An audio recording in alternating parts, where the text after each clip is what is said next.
To Microchip.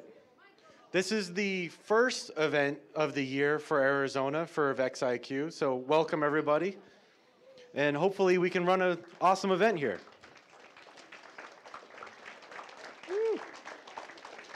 All right. So first things first, because we have all of the students sitting here, I want to explain one thing between the orange and blue and yellow figurines over here. Imagine this is a minefield. Nobody is allowed to be in that area, and for one very specific reason. Can you show the monitor? So if you're standing right here, you can't see this field at all in the cameras, on the stream, anything. So if you're standing right here, it's completely blocked. If you stand 1 foot this way, where they are, everybody can see now. So that's the whole point of the minefield. So please, please, please do not stand any closer to that. And for the most part, please do not stand at all in there. If you're just moving by, that's great.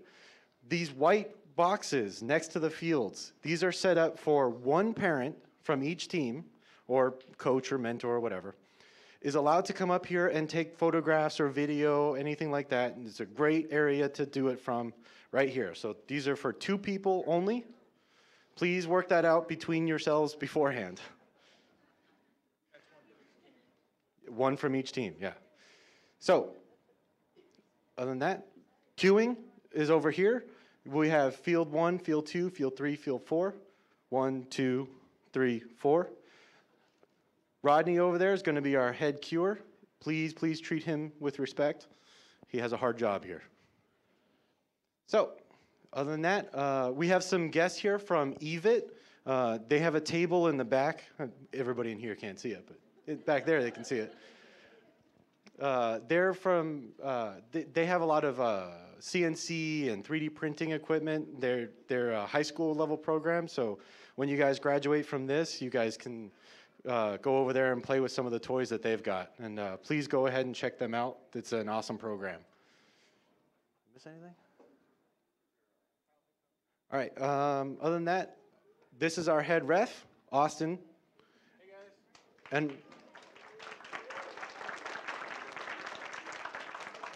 And our MC, Chris, back there. And then with that, I'm going to pass the mic over to Austin for some drivers meeting rules announcements. All right, guys, how are we doing today? All right. All right, guys, so a couple things. I'm going to start with some of the just standard stuff that Vex has said that you guys should know right off the bat. One, that the field tolerances are plus or minus 1 inch.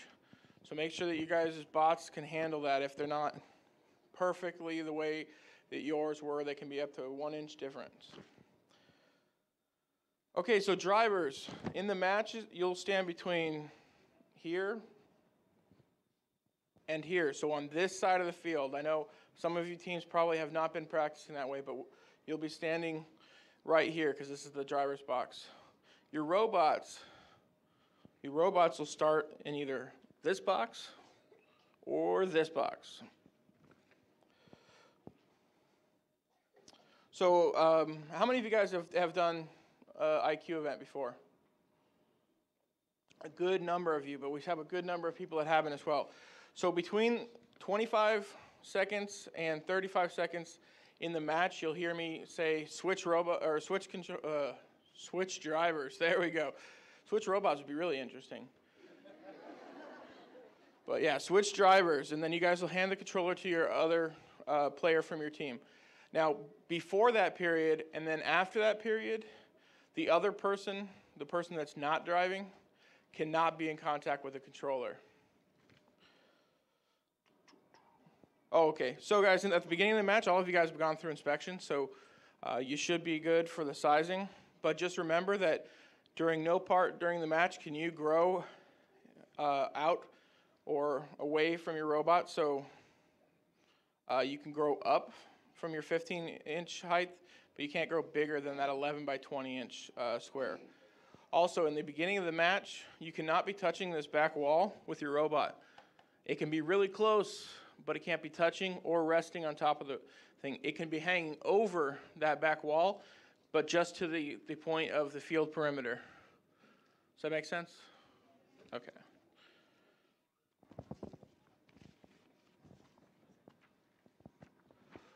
All right, guys, so you gotta, when you come up here to your scheduled match and you queue up and you go to the field, make sure you guys are ready. Make sure your bot has a fresh battery in it, your controller has, good batteries in them, and that you have both your robot and your controller with you. If you come up here without it and, it's past the time that your match is supposed to start, we'll probably have to start without you. So make sure that you guys are ready when you come up. Oh, there are no timeouts during qualifying or finals matches, so there's no timeouts. So if something happens and your robot breaks before a match and you can't get here, or during the match and you can't continue, there's no timeouts. It'll just continue the way it's scheduled. So during the match, you guys, like I said, this is the driver's box right here. So you have to remain in that box during the entire match. Who knows what the one time that you guys can leave this box is?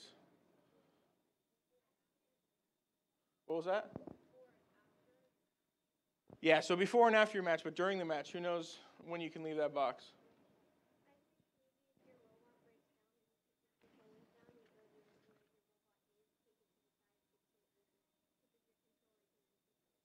Exactly. So what she said there was that the only time you can leave is when your robot is, for some reason, broken, disabled, or you need to do something with it.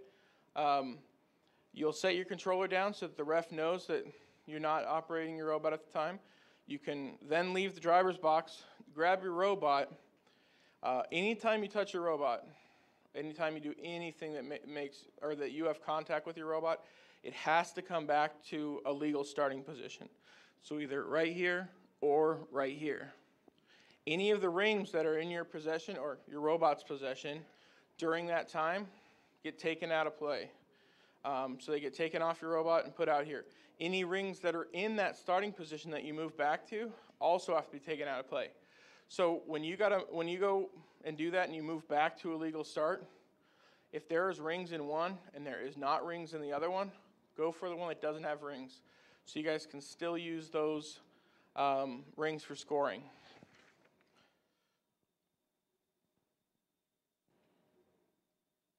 Oh yeah, so rings that leave the field, if rings are knocked out of the field for any reason, they will not be returned to play. They are out of the match for the rest of that match.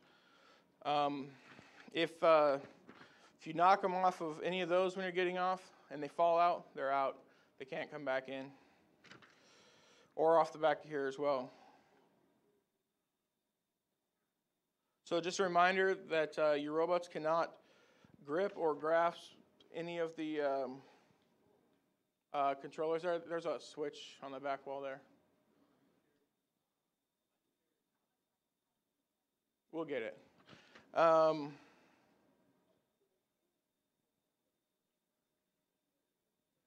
All right, guys, at the end of the match, we'll do like a countdown, 5, 4, 3, 2, 1. And then you guys will hear me say controllers down, controllers down.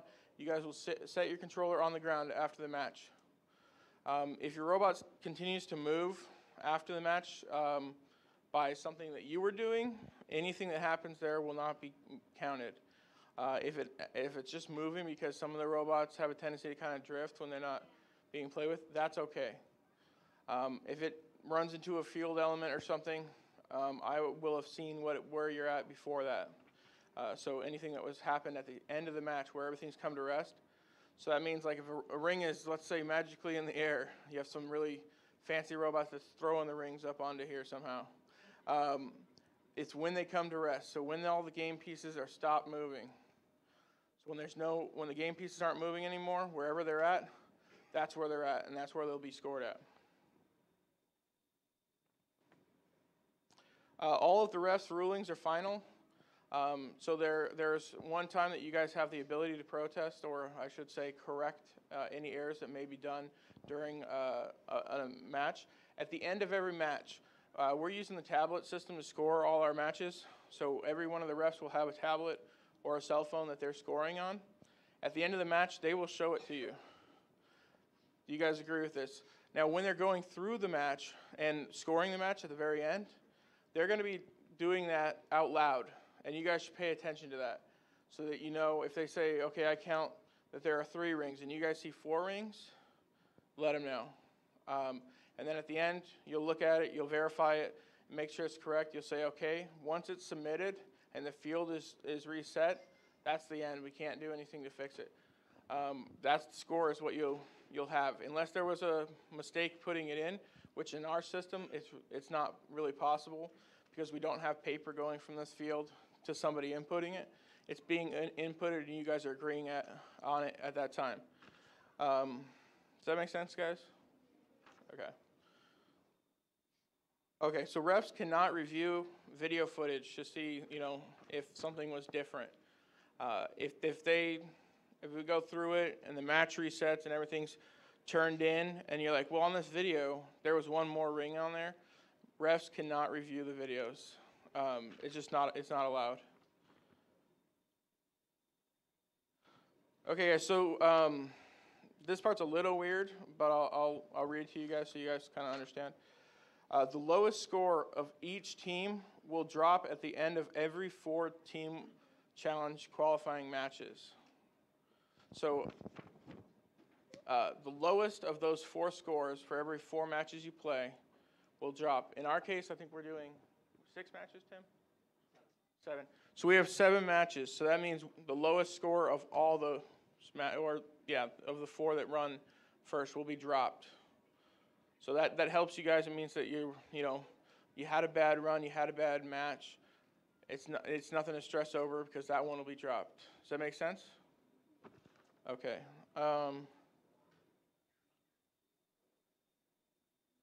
Okay. All students and adults that are not participating in that match have to be away from the field area. The only exception, like Corey said, is this thing we're trying out of the press box, we'll say, the one where everybody's taking pictures. So a couple things that I want to let you guys know so that you're aware. I know that a lot of teams have been a little confused about this. So on any of these posts that are here, if you have 2 of the same color, that's where they increase the points, right?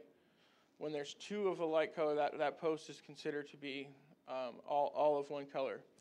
Now, there is I wouldn't say exception, but there's something that needs to be understood. This yellow post is only half of this post. So this and this are considered together for that. So if you have 2 on here, that's all of the same color. That's still all of the same color. Now, neither one of these is the same color. Does that make sense, guys? It's a little weird, but these are considered a half post and a half post, so these are considered together. And the same thing with the other yellow ones. That's why, it's one of the reasons it's a different color. So if they're in the logo, if they're in the logo, they have to be touching the floor. So if they're down here, this one counts. That one's still touching the black line, so that one counts. This one does not count. This one does not count. And unfortunately, that one does not count. If they are stacked on top of each other and they're not making contact with the floor, like that, they don't count. They have to make contact with the floor of that goal. So something like that would not count. Something like that would count because part of it is touching. Does that make sense, guys? Okay. At the beginning of each match, I want you guys to look at the field. Make sure it looks the way it's supposed to look. If there's something off, let me know before the match starts so we can fix it. If you guys notice over here that one of the releases is already released, I know that's something that helps you guys, and that would be good, but it wouldn't be fair, right? So if you see that